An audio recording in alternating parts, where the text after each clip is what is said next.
بسم اللہ الرحمن الرحیم۔ السلام علیکم محترم ناظرین، دارالفتح صفحہ نمبر 49 جلد 3 میں مذکور ہے کہ حاملہ عورت کے ساتھ ہم بستری کتنی مدت تک کرنی چاہیے، یعنی کہ حمل ٹھہر جانے کی صورت میں کتنے ماہ تک مرد اپنی بیوی کے ساتھ ہم بستری کر سکتا ہے، اور حاملہ عورت کے ساتھ ہم بستری کرنے کے نقصانات بچے کو کیا ہوں گے اور عورت کو کیا ہوتے ہیں، اور حاملہ عورت کے ساتھ ہم بستری کرنے کے فائدے کیا ہیں۔ حدیث مبارکہ اور قرآن پاک کی روشنی میں آج کی اس معلوماتی ویڈیو کا دینے کا مقصد یہ ہے کہ ہم تمام مسلمانوں کو یہ پتہ اور معلوم ہونا چاہیے کہ شریعت محمدیہ میں حاملہ عورت کے ساتھ ہم بستری کب تک کر سکتے ہیں۔ محترم ناظرین، اپنی بیوی کے ساتھ ہم بستری کرنا سنت عمل ہے، اور سنت عمل جس نے ایک ادا کیا گویا اس نے 10 نیکیاں حاصل کی۔ حدیث صحیح مسلم میں حضرت عبداللہ بن عمر رضی اللہ تعالیٰ عنہ فرماتے ہیں کہ اللہ تبارک و تعالیٰ اس میاں بیوی پر راضی ہوتا ہے جو سرد راتوں میں ہم بستری کرتے ہیں اور رب کے ڈر سے ٹھنڈے پانی سے غسل کرتے ہیں اور اس کی رضا پر راضی رہتے ہیں۔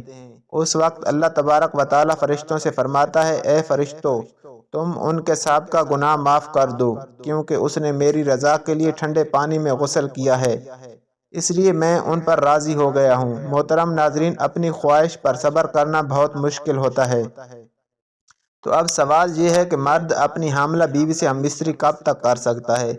2 مہینے، 4 مہینے، 6 مہینے، کب تک وہ ہم بستری کر سکتا ہے، اور کب پھر اس کو منع ہے؟ حمل کے دوران اگر ہم بستری کی جائے تو اس کا کیا فائدہ ہوتا ہے اور اس کے نقصانات کیا ہوتے ہیں؟ حاملہ عورت اس سے ہم بستری کتنے مہینوں تک ایک خاوند کر سکتا ہے؟ تو جواب بڑی توجہ کے ساتھ سنیے گا۔ پہلے تو یہ بات سمجھنا ہوگی کن کن صورتوں میں اسلام کے اندر ہم بستری کرنا منع ہے۔ پہلی چیز ہے حیض کے دوران۔ حیض کم سے کم مدت ہے 3 دن، زیادہ سے زیادہ مدت ہے 10 دن۔ ان 3 سے 10 دنوں کے دوران آپ ہم بستری نہیں کر سکتے اپنی حلال بیوی کے ساتھ۔ قرآن پاک نے عورت کے حیض کے ایام میں منع کر دیا ہے، پر جمع کچھ یوں ہے کہ وہ سوال کرتے ہیں نبی کریم صلی اللہ علیہ وآلہ وسلم سے کہ حیض کے بارے میں تو اللہ تبارک و تعالیٰ کے قرآن نے جب آپ کو کہہ دیا کہ عورتوں سے جدا رہو، حیض کے دنوں میں تو حیض کے دن کتنے ہیں؟ کم سے کم 3 اور زیادہ سے زیادہ 10 دن ہیں، تو حیض کے دنوں میں بچ کر رہنا ہوگا۔ دوسری جگہ شریعت محمدیہ صلی اللہ علیہ وآلہ وسلم نے جو قید اور منع فرمایا ہے اپنی حلال بیوی سے ہم بستری کرنے کو، وہ ہے نفاس کے دنوں میں۔ نفاس کیا ہوتا ہے؟ جب بچے کی پیدائش ہوتی ہے اس کے بعد عورت کی شرمگاہ سے خون آتا رہتا ہے، نجاست آتی رہتی ہے، تو جب تک نجاست بند نہ ہو جائے، جب بچہ پیدا ہو جائے، اس کی مدت نجاست بہنے کی کیا ہے؟ زیادہ سے زیادہ اس کے 40 دن ہوتے ہیں، اور کم از کم اس کی کوئی مدت نہیں ہے۔ وہ 8 دن کے بعد بھی بند ہو سکتا ہے، 10 دن کسی وقت بھی بند ہو سکتا ہے، تو ان دنوں میں بھی بیوی سے ہم بستری کرنا منع ہے۔ اب ہے مقام کے اعتبار سے۔ مقام کے پیچھے کی شرمگاہ، چائے پاخانے کے اندر دخول کرنا، یہاں سے ہم بستری کرنا اللہ تبارک و تعالیٰ کے قرآن نے منع کر دیا ہے۔ شریعت مطہرہ کے دیگر تمام علماء کرام اور ہمارے پیارے نبی حضرت محمد صلی اللہ علیہ وآلہ وسلم سے یہ بات ثابت شدہ ہے، عورت کی پچھلی کی شرمگاہ ہم بستری کرنا، دخول کرنا حرام ہے، اس سے بچنا ہوگا۔ بہت بڑی اللہ کی ناراضگی والا عمل ہے، لہٰذا اس سے بچنا ہوگا۔ اللہ تبارک و تعالیٰ قرآن پاک میں فرماتا ہے، ترجمہ کہ تمہاری بیویاں تمہاری کھیتی ہیں، تم جہاں سے چاہو آؤ، لیکن کہاں آؤ حرف کے اندر یعنی کھیتی کے اندر۔ کھیتی وہ ہوتی ہے جس کے اندر بیج ڈالا جاتا ہے تو بیج اگتا ہے۔ غالب امکان یہی ہوتا ہے کہ کوئی بیماری لگ جائے، کوئی اور مسئلہ بن جائے تو وہ الگ بات ہے، لیکن غالب گمان کیا ہوتا ہے کہ وہاں سے کھیت اگتا ہے جس کھیتی کے اندر بیج ڈالا جاتا ہے، تو بیج کی جگہ حرف جس کو کہا گیا ہے وہ آگے کی شرمگاہ بیوی کی ہے، پیچھے کی نہیں ہے۔ وہ چاہے پاخانہ ہے چاہے نجاست ہے، اس سے بچنا ہوگا۔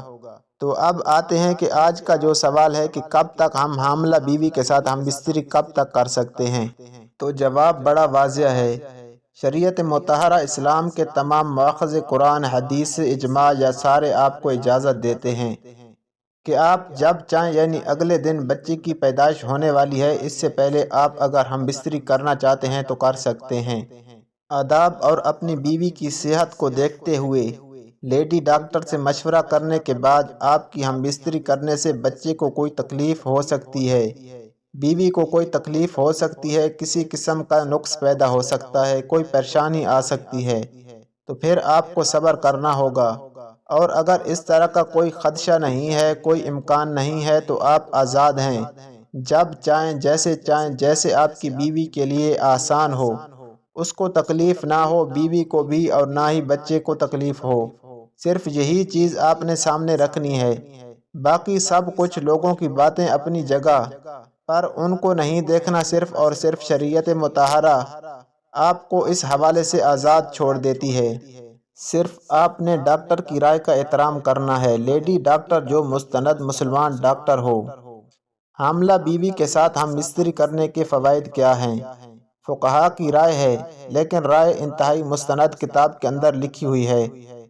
رد المختار یہ فتاوی کی بہت بڑی کتاب ہے، دارالفتح کا حصہ یہ کتاب ہے، بڑی معتبر کتاب ہے، جس کے صفحہ نمبر 49 جلد نمبر 3 پر یہ بات موجود ہے کہ اگر حاملہ بیوی سے ہم بستری کی جائے تو بچہ اس کی قوت سماعت کے اندر اضافہ ہوتا ہے، مضبوط ہوتی ہے، اس کے بال بڑھتے ہیں، اور تیسری چیز یہ ہے کہ اس کی بینائی تیز ہوتی ہے۔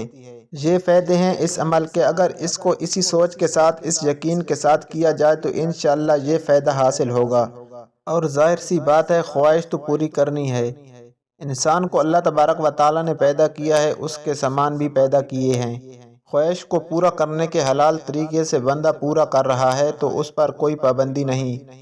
اللہ تبارک و تعالی ہم سب کو اپنی بیویوں کے ساتھ حسن سلوک کرنے کی اور شریعت محمدیہ صلی اللہ علیہ وآلہ وسلم پر عمل کرنے کی توفیق عطا فرمائے۔ پیارے دوستو، اس طرح کی معلوماتی ویڈیو کے لیے ہمارے چینل کو ضرور سبسکرائب کر دیں اور ویڈیو کو لائک اور شیئر ضرور کریں۔ شکریہ۔